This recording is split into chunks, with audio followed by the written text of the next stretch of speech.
The man at the shelter laughed when little Emily placed a single crumpled dollar on the counter. "Sweetheart, you can't buy a dog with that," he said kindly. But Emily didn't move. She pointed to the injured German shepherd lying silently in the corner, his eyes sad, his paw bandaged. "He's not for sale," the man added. "He's dangerous." Emily looked up, her tiny voice trembling. "Then I'm not buying him. I'm saving him." Something in her innocence broke the man's heart. Moments later, the papers were signed. That dog went home with her for one single dollar. No one knew that the same dog everyone gave up on would one day do something so extraordinary, it would leave the entire town in tears. The shelter smelled of disinfectant and loneliness. Rows of cages lined the narrow hallway, filled with eyes that had long forgotten hope. Little Emily, barely 6, clutched a wrinkled dollar bill in her tiny hand as she followed her father through the corridor. She stopped when she saw him, a German shepherd lying silently in the corner, his paw wrapped in bandages, his eyes distant and full of pain. "That one's not for sale," the shelter worker said quickly. "He's unpredictable. Came in after a bad accident. No one wants him." But Emily didn't move. She knelt beside the cage, pressing her small palm against the bars. The dog's gaze lifted slowly, meeting hers. For a moment, everything went still. "I'll give you this," she whispered, holding up her dollar. The man behind the counter sighed. "Sweetheart, $1 can't buy a dog." Emily looked up, her voice trembling. "Then I'm not buying him. I'm saving him." Something in her tone silenced the room. After a long pause, the man nodded and unlocked the cage. The dog limped forward, uncertain yet gentle. Emily smiled through her tears as she whispered his new name, Rex. Neither of them knew it yet, but that single dollar had just bought destiny. Rex's first night home was silent. He refused to eat, drink, or move from the corner of the living room. Every sound made him flinch. Every shadow made him growl softly. Emily's father suggested keeping him outside, but she shook her head firmly. "He's scared," she said softly. "Not bad, just scared." Every morning before school, she'd sit beside him on the rug, reading from her storybooks.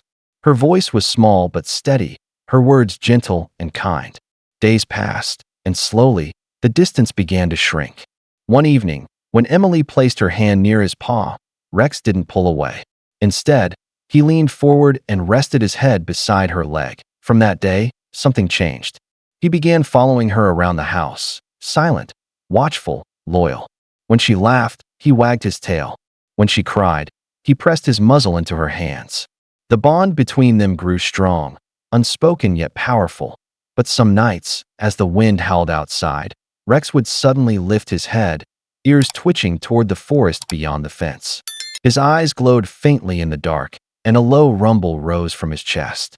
It was as if he remembered something waiting out there in the shadows. The rain came suddenly that night, cold, heavy, and unrelenting. Thunder rolled through the valley, shaking the old farmhouse. Emily couldn't sleep. She sat up, clutching her blanket, when she heard it, Rex's growl, deep and sharp, coming from downstairs. She crept to the railing and peeked over. He stood rigid by the front window, teeth bared, staring into the darkness beyond the porch. "Rex?" she whispered. He didn't move. His ears flicked forward, muscles tense. A second later, a loud crash echoed outside, metal scraping against wood. Emily screamed, and her father rushed in, flashlight in hand. "It's just the wind," he muttered, stepping toward the door. But when he opened it, the beam of light caught something chilling: footprints. Fresh, muddy footprints leading from the gate straight toward their barn.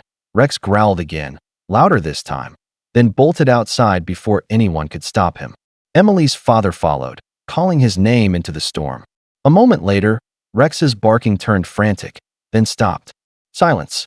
Only the pounding rain. By morning, police tape surrounded the property. An officer crouched near the tracks, his face pale.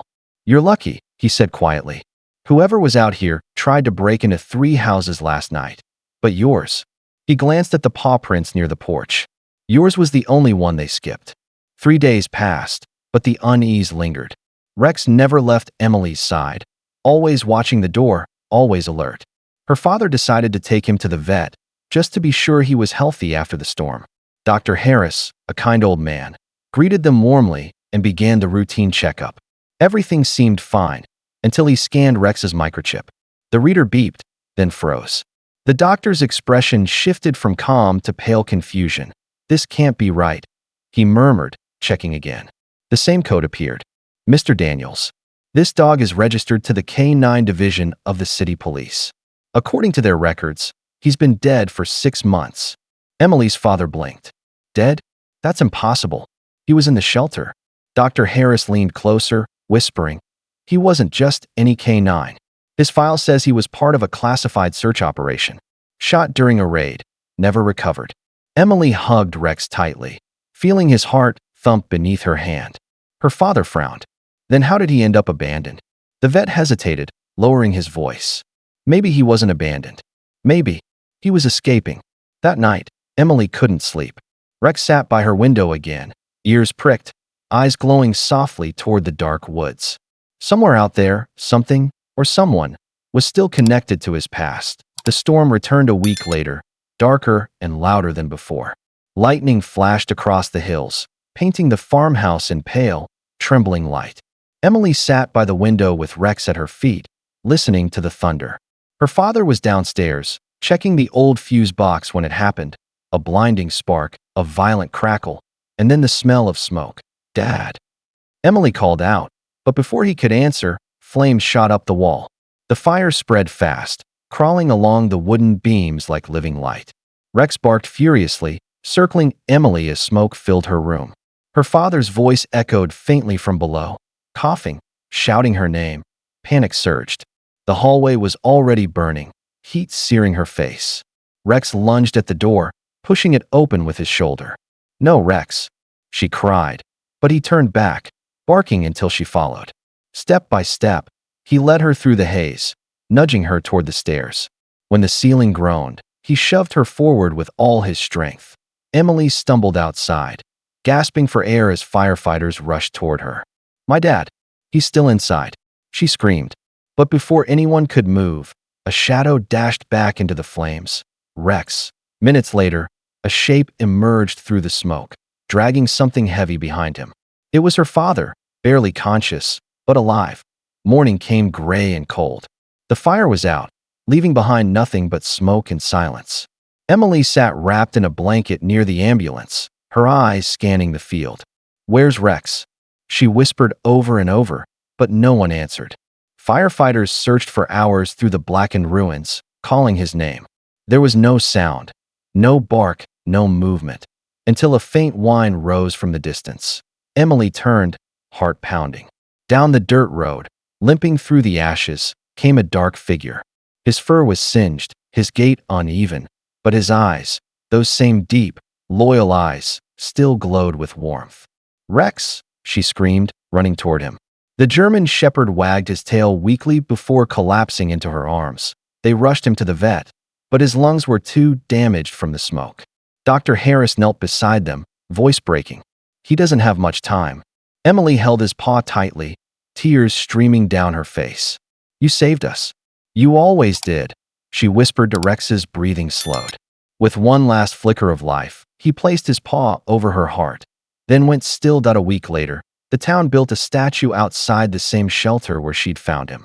On the plaque beneath it read, "He cost $1, but his love was priceless."